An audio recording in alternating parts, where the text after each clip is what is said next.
Michael, welcome to Tableside here. And the first question I have for you is how enjoyable are all the photos during the game you're posing for? It's a little different, taking pictures with my opponent, that's a little different. But these guys are trying to enjoy themselves, and maybe this is the last opportunity we get the chance to play against these guys. So it's a dream for some of these guys.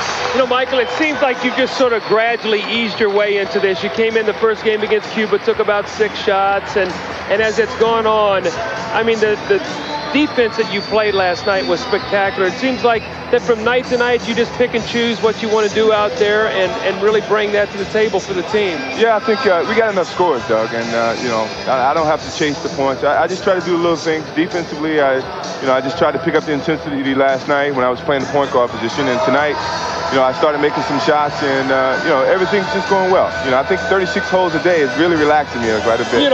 Chuck Daly said about you today, I was interviewing him, he said, one of these days they're going to cut Michael and one of those cables are going to break loose, this bionic man that he is. So your trump card, I think, has been checked out by Chuck Daly. I know. It's just been very relaxing for me, Doug. I mean, I haven't really taken it serious. I mean, when I'm playing basketball, it's fun, and I'm taking it serious. But the rest of the time, I enjoy being around the guys and playing a lot of golf. It's been a fun time for me. Michael, on one serious note, though, are you concerned at all about the wear and tear this summer, about going back? And I know in Chicago, the exhibition season, you have to play because, it's a moneymaker for those people. Are you concerned about the wear and tear for next year? Yeah, that's something that I talked with Phil and Jerry Krause before I left, and I made it clear to them, from my standpoint, mentally, I'm just going to take some time off, and whenever I'm mentally ready to come back, that's when I'm going to come back. And if that means I'm going to miss training camp, that means I'm going to miss training camp. But this meant a lot to me to come in and find out what type of guys I'm playing with and get to know them personally. But in terms of next season, I will be ready for November 1 or whenever the game starts. But training camp is really secondary to me right now. Michael, it's interesting. We've been talking about, is there any way that this basketball team can lose? I posed that question to Doug. He said he can't think of any.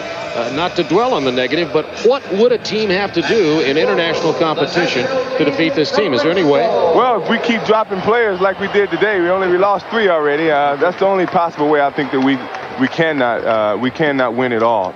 I think we're mentally and we're focused every time we step on the basketball court, but we come out and play like we're capable. Only people that can beat us is ourselves. That's the bottom line. Michael Jordan, congratulations again, particularly on the way you folks are serving not only as NBA players but as ambassadors of the United States. I know the whole country, as we've been talking on the telephone around the country, are getting into the fact that they're witnessing this collection of basketball talent. Well, this is the first time this talent's been together in a long time, and maybe in the history of basketball, and I think people are very interested in.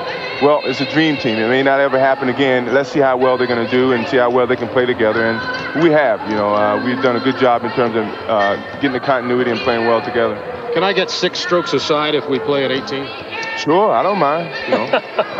Michael's going to be out at the midnight driving range here somewhere tonight. You better be glad there's no lights, man. I know that. Michael Jordan, who had 23 points tonight, nearly a triple-double, except he rested at the close of the ball game. The United States now goes to 4-0.